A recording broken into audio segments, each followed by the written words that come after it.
Okay, this is TitleFight.com, and on the line with me is heavyweight contender and world-class trainer Jonathan Banks. How you doing today, champ? I'm good, man. How you guys doing? How you doing? Very good. It is an honor to speak with you today, and we just got a few questions for you. Kind of keep it short and sweet. Okay, cool, man. Pleasure's all mine, definitely. You were an outstanding amateur who won 3 national titles. Tell us how you became affiliated with the Kronk Gym and Emanuel Stewart. Well, just as you said, being an amateur, I was a part of the United States amateur program.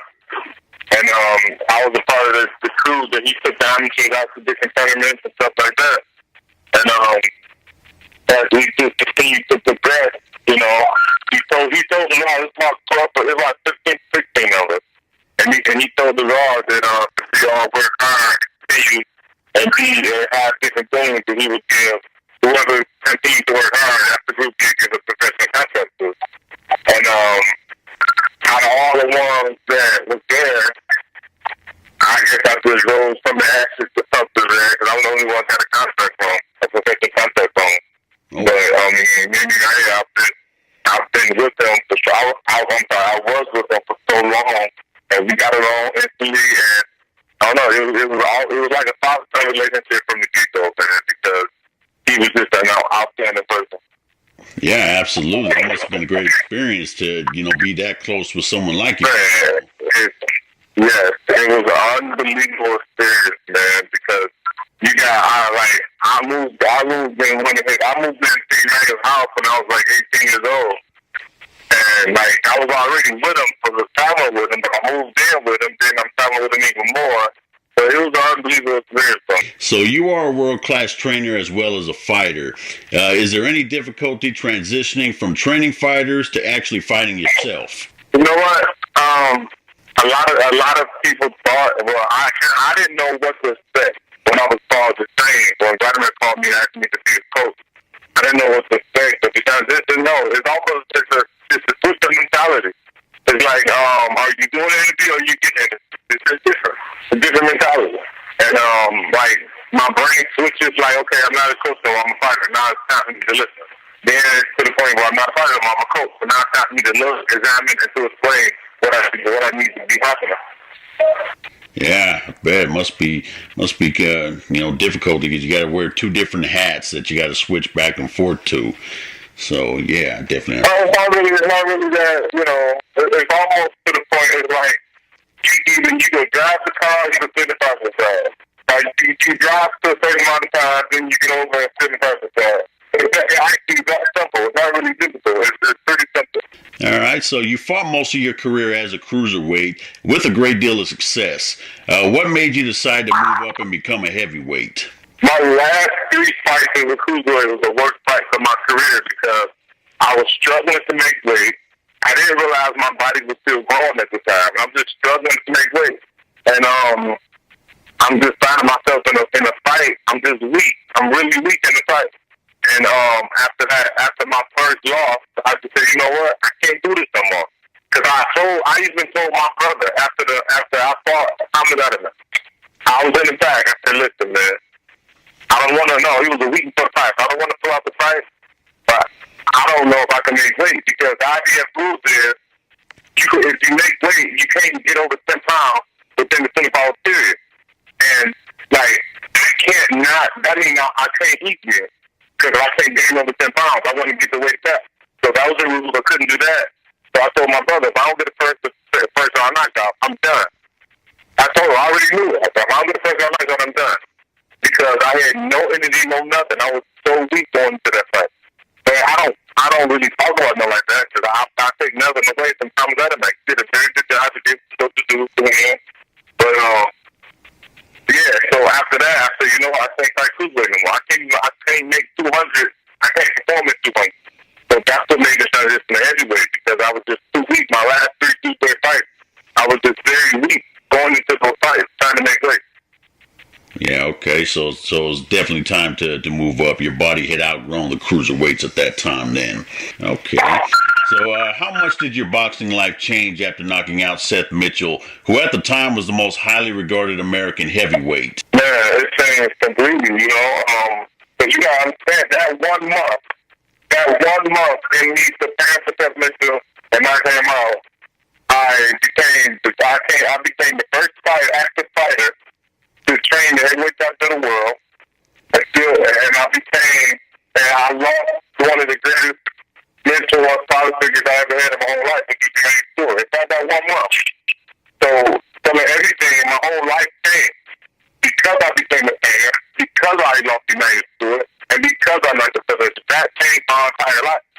Because I'm happy to have success, but stop saying I don't have Jermaine no more. I'm happy to be the trainer of the heavyweight champion of the world. Nobody else is doing it, but dang, I don't have Jermaine no more. So, it was a big moment for me in my life. It changed me completely. Like, my life will never be the same, all because of those things right there. Okay, so then that brings us to our next question. Everyone was shocked by the passing of Emanuel Stewart in 2012, and he was training Vladimir Klitschko for a title defense, and then you had to step in and become the chief trainer. How hard was it to step in and work Vladimir's corner after what happened to Emanuel? Well, I was already in camp when Emanuel was in the hospital. He was in the hospital, and I left for camp when he was in the hospital. And the whole time I'm thinking that, okay, I'm going to keep with Vladimir this time, and either Emanuel will come for the night of the fight, or he will come for the next camp. I never thought that he was going to stay like it is now. I never thought that. And it was difficult because you're talking about a man that treated me like I was his son, and I looked up to him as a father. You talking about, man, this dude put me in the mirror and taught me how to shave. He did so many things. We did so many things together. It's crazy. It just was like a father-son relationship, man. And to lose that significant force in my life, it was like mentally, emotionally, like it was really draining. But I couldn't let nothing keep out. I couldn't mourn nothing because I had a task to do. I was on the job. I was working. I had a fight to prepare for. I had a fighter to prepare. But it was really different. But that camp right there, it's like dead in my mind for the rest of my life because of the stuff that I've gone through, dealing with United in the hospital, hoping he make a full recovery, not knowing what was going on. Yeah, that had to be mind-boggling to go through all of that during that particular time. And yeah, you handled it very well, better than a lot of people would have. And so what is the long-term goal for Jonathan Banks? Are you seeking that heavyweight title? And has the thought of fighting Vladimir Klitschko ever crossed your mind? It crossed my mind when I was when I first got with him, back in 2004. I'm up this time, and I said, man, I might have to fight this guy one day. I want to be heavyweight. But like right now, I learned a very valuable lesson in 2012. I learned to take things as they come. Because I never thought I'd be the trainer of the heavyweight champion of the world. I never thought I'd be getting ready to fight a week later after my fight at Fall Age Hill. So many things happen I never expected them to happen. And I just learned to take things as they come. Will I have a title? Who knows? I don't know. I don't know what will my position be after once I can see fight. Will I be in that high range again? I hope so. Who will be at the top? I'm not sure at this point. Yeah, that would be a great story, though, being a great hype build up to the fight, being the fact that you were, that you're Vladimir's trainer. So, all right. So, and you were supposed to have fought Antonio Tarver this past Monday.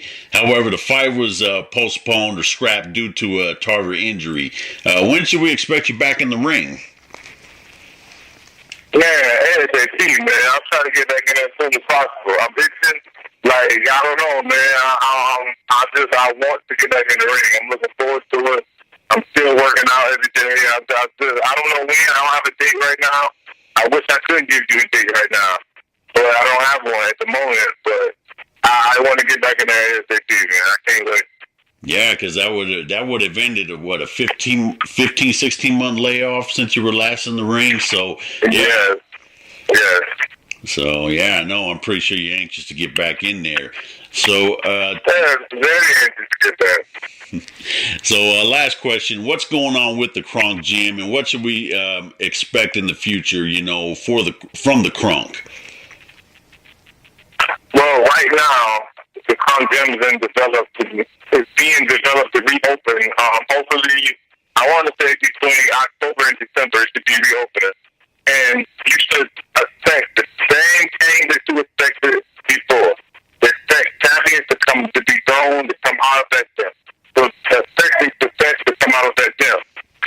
The foundation for the gym was laid. And all I'm doing, I'm just pouring water on the seed that was already planted. And once you pour water on the seed that's been planted, it's gonna grow. So that's what I'm doing. I'm working to continue this legacy and to allow these seeds to grow that unites to a planet. And I believe he'll be happy once he sees it. Yeah, absolutely. So are you still going to keep the temperature the same as it always has been? Very, very hot? It has to be like that. It has to be like that. If it ain't hot, it ain't talk. I'm telling you. Yeah, absolutely. That's what made the Kronk, you know, was going down into what they call Dante's Inferno. Yeah, yes, sir. That's what made it what it was. It was hot, and you had to know how to fight. You had to fight against the heat and fight against all the world-class fighters down there. But it made the gym, it made every fighter that came down there to get ready for a fight. They were 100% ready for a fight, and they all went out to be successful. Yeah. And that's what it's all about. Absolutely. And so other than training Vladimir, is there any particular fighters that you're working with that we should be on the lookout for in the near future? Actually, not really. Not a whole lot, because a lot of them that I would like to start working with, I really don't have the time to start working with. But, I mean, I will start working with other fighters. I don't have problems there. But right now, it's a little difficult for me right now. But I will start working with other fighters, definitely, because, I don't know, I just feel like that I was very fortunate to be amongst the great young stewards. And I learned so much from them. And I feel like as far as on the teaching and the training standpoint, I have a lot of knowledge to be able to give to certain fighters, other fighters. And I look forward to accepting that challenge one day and being a top trainer in the sport, hopefully. Yeah, absolutely. You got all that knowledge, you know. Emmanuel groomed you to take his spot, so yeah, you got to keep that legacy going, brother. So yeah, we definitely look forward to seeing you in the corner. Man, definitely. Yeah, I appreciate that. I definitely will. I'm keeping going. Okay, well, thank you very much. That's all the questions I have today. We definitely thank you for taking some time out today to speak with us, and we hope to see you back in the ring here very soon. Thank you, man. Pleasure's all mine, and I look forward to being back in the ring. I'm really forward. I can't wait. I'm anxious about it. All right, brother. We look forward to seeing you back in there. Hopefully it's real soon. All right, man. Thanks a lot for the interview. Take it easy. All right, no problem. Jonathan Banks, everybody.